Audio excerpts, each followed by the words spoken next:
यीशु मसीह का फजल आपके साथ हूँ। मैं पास्टर नदीम बशीर हूँ और एक बार फिर से मैं आपकी खिदमत में एक इंतहाई खूबसूरत मजमून लेकर आया हूँ कि खुदा को आपके माजी से कोई सरोकार नहीं है। मुतेरे लोगों के पास जब आप बैठते हैं तो आप उनसे बात करना शुरू करते हैं खुदा के कलाम के मुतल्लिक। जब आप उनसे कहते हैं कि आप गुनाहों से तौबा करें या फिर चर्च में आइए, दुआ करना शुरू कीजिए, कलाम पढ़िए, रोज़े रखना शुरू करें, खुदा की राहों में चलना शुरू करें, तो वो आपको अपने माजी की दास्तानें सुनाना शुरू कर देते हैं। वो कहते हैं जनाब हम भी कभी बड़े रूहानी हुआ करते थे, चर्च का क्वायर का हिस्सा थे, रोज़े रखते थे। ऐसा हरगिज़ नहीं है पादरी साहब कि हम खुदा से मोहब्बत नहीं करते।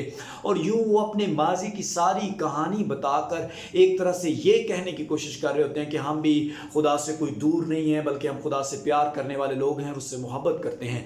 लेकिन मैं आपके सामने हिजकिय्याह की किताब 18वां बाब और उसकी 24वीं आयत रखना चाहता हूँ। यहाँ पर यह लिखा है, लेकिन अगर सादक अपनी सदाकत से बाज आए और गुनाह करे और उन सब गुनाहों कामों के मुताबिक जो शरीर करता है करे, तो क्या वो जिंदा रहेगा?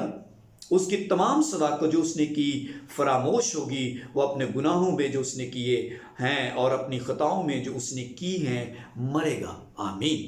कलाम अक़दस ये कह रहा है कि इस बात से कोई फर्क नहीं पड़ता कि आप माजी के अंदर कितने सच्चे थे, कितने खुदा प्रस्त थे, लेकिन अगर आपने अपनी सदाकत के कामों को छोड़ दिया है तो बाइबल कहती है कि आपके माजी की सदाकत सारी की सारी फरामोश कर दी जाएगी। सो आसमान की बादशाही के अंदर आपका माजी किसी तौर पर भी इंटरफेयर नहीं कर सकता अगर आपने मौजूदा ज़माने के अंदर खुदा की राहों को छोड़ दिया है।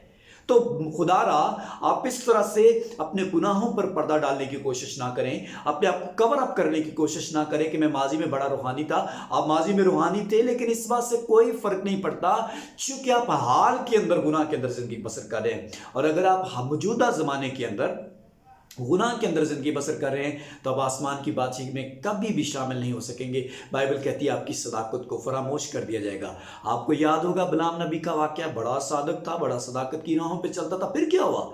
जब उसने खुदा को छोड़ा तो उसकी रास्तबाजी को फरामोश कर दिया गया।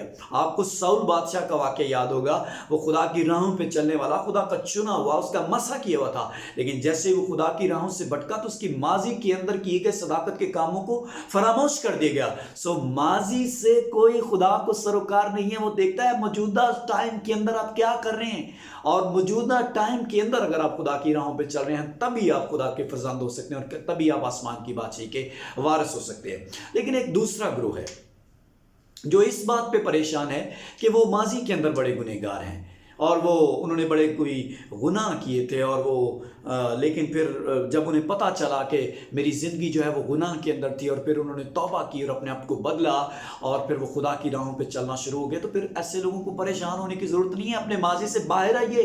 खुदा को आपके माजी से कोई लेना देना और सरोकार नहीं है, चूँकि आप बदल चुके हैं। तो बाइबल में ये आयतें लिखी हैं कि खुदा आपके गुनाहों को फिर कभी याद ना करेगा। बाइबल मुकद्दस के अंदर हिजकिय्याह की किताब उसका 18वां बाब और उसकी 21वीं आयत में कुछ यूँ लिखा है, लेकिन अगर शरीर अपने तमाम गुनाहों से जो उसने किए हैं बाज आए और मेरे सब आइन पर चलकर जो जायज़ और रवा है करे, तो वो यकीनन जिंदा रहेगा। आमीन। वो ना मरेगा। आमीन। सो आपके गुनाह में गुजारे गए माजी से भी खुदा को कोई लेना देना नहीं है। बाइबल मुकद्दस के अंदर राहब को देखिए, जब उसने अपने आप को चेंज किया तो खुदा ने उसे ब्लेस कर दिया, बरकत दी। आपको नए अहदनामे के अंदर कई ऐसे वाक़यात मिल जाएंगे। आपको पालूस का वाक़या मिलेगा। माजी उसका कैसा था, लेकिन जैसे ही उसने खुदा उनको कबूल किया तो उसका माजी फरामोश कर दिया गया। और मैं ऐसे लोगों से भी कहूँगा जो रास्तबाज लोगों पर उंगलियां उठाते और कहते हैं जनाब ये आज रास्तबाज बना फिरता है, कल तो ये गुनहगार था, इसने तो ये किया, उसने वो किया। मैं कहूंगा उनको